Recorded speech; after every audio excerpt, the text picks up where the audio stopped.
اچھا اب ہم تھوڑا سا بات کرتے ہیں تحریک لبیک پاکستان کی. جی یہ آئیڈیا کس کا تھا اور یہ اس پھانسی والے دن کیسے باہر آیا؟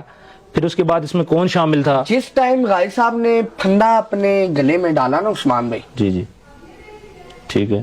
تو میں نے ابھی آپ کو پہلے بتایا کہ غازی صاحب نے اس کو کہا کہ میں نے 3 نعرے بلند کرنے ہیں، تیسرا نعرہ جیسا ہی مطلب کلوز ہوگا آپ نے وہ چیمبر کھینچ دینا، ٹھیک ہے وہ جو بالکل ہوتا ہے آپ نے کھینچ دینا. ٹھیک ہے. جب 3 نعرے کمپلیٹ ہو گئے نا عثمان بھائی، ہاں تو غازی صاحب نے اس ٹائم یہی فرمایا لبیک لبیک لبیک یا رسول اللہ. ٹھیک ہے 3 جملے پورے ہو گئے غازی صاحب ٹھیک کے. ہے.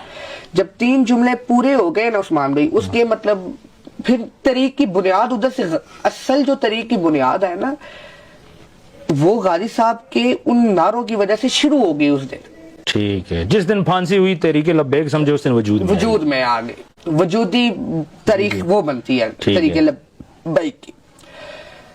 اس کے بعد 2-1 مہینے غالباً دادا ابو کے ہاتھ میں طریق کا ایجنڈا رہا. ٹھیک ہے. آپ نے آگے پیچھے جب ریسرچ کی، بات چیت دیکھی، نظام دیکھے، کیونکہ اس ٹائم آپ کو پتہ ہے غازی صاحب کی شہادت کے بعد تو پھر ہر گلی کوچے کا مولوی، امام، خطیب، اس نے پھر 295 کے بارے میں، اس کے بعد پھر غازی صاحب کی بھی یہی خواہش تھی کہ کیونکہ غازی صاحب کی علامہ صاحب سے ملاقات تو نہیں ہوئی لیکن محبت بہت تھی. بالکل. ہر ملاقات پہ علامہ صاحب کے لیے غازی صاحب مکتوب بھی بھیجتے تھے، بات چیت بھی ہوتی تھی، مطلب کافی محبت کرتے تھے. کون سے علامہ صاحب کی بات کر رہے علامہ ہیں؟ خادم حسین صاحب بڑا پیار، غازی صاحب بھی بڑا پیار کرتے تھے. اچھا. اور بابا جی بھی بڑا پیار کرتے تھے. ٹھیک.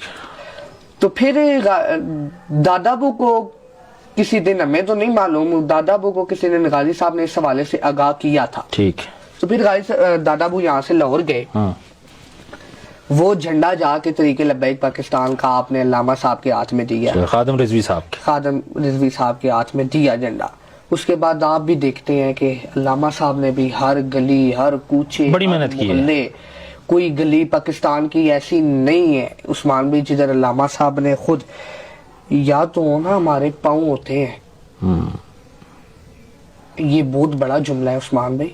ایک معذوری کی حالت میں ایک بندہ ویل چیئر پہ بیٹھا ہوا بابا، اس نے کفر کے دلوں میں ایسا لرزہ پیدا کر دیا کہ بالکل اس نے سمجھے غازی صاحب نے امت کو جگایا نا، اس کے بعد چلانے والا علامہ صاحب تھے. اچھا مجھے ایک بات بتائیے گا، خادم رضوی صاحب نے ممتاز شہید صاحب کے قدموں میں جب ان کو گھر لایا گیا تھا تو اپنی پگڑی اتار کے ان کے قدموں میں رکھی تھی، یہ کیا واقعہ ہے؟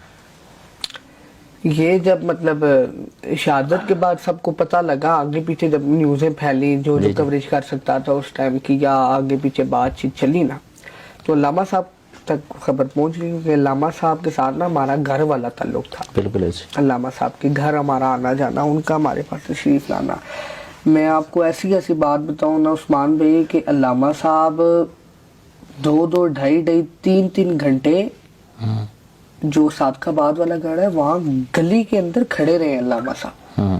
مطلب گاڑی سے اترے نہیں ہیں اور نہ دروازہ نوک کیے. اچھا. علامہ صاحب اتنا احترام کرتے تھے. یہ ان کے آپ کے دادا صاحب کا مطلب غازی صاحب کے پورے خاندان کا. یہ نہیں کہ صرف دادا کا. اچھا. علامہ صاحب غازی صاحب کے کسی بھتیجے کو دیکھیں گے، بھتیجی کو دیکھیں گے، اس کے بھی ہاتھ چومیں گے. یہ اتنی محبت کیوں ہے؟ یہ واقعہ تو ابھی ہوا ہے نا، یہ تو پھر اب اس سے پہلے وہ اشارے مل جاتے ہیں نا اوپر، جو محبت ہو جاتی ہے نا. پر میں کہنے کا یہ مقصد ہے نا کہ جب کوئی ملازم نکلے یا مطلب کوئی اٹھے فجر کی نماز کے لیے، اذان کے لیے نکلتے تھے، کیونکہ صادق آباد والے گھر میں بھی ساتھ ہی مسجد ہے، یہاں میں بھی ساتھ میں ہی مسجد ہے نا ہماری. تو مطلب کہ کوئی نکلا تو علامہ صاحب نے شیشہ نیچے کر کے اس کو عرض کی کہ یار کوئی مطلب والد صاحب، ملک صاحب، علامہ صاحب کہتے تھے ملک صاحب دادا ابو، کیونکہ ملک علامہ خادم رضوی صاحب کی اور میرے دادا ابو کی آپس میں بہت اچھی دعا سلام تھی. دعا سلام اس مراد سے کہ علامہ صاحب بابا جی نے کوئی کام ایسا کرنا ہوتا تھا نا تو مشورے کے لیے پہلے فون کرتے. ملک صاحب، کیوں دادا ابو کو نا بابا جی پیار سے ملک صاحب کہتے تھے، ملک صاحب یہ کام بہتر ہوگا.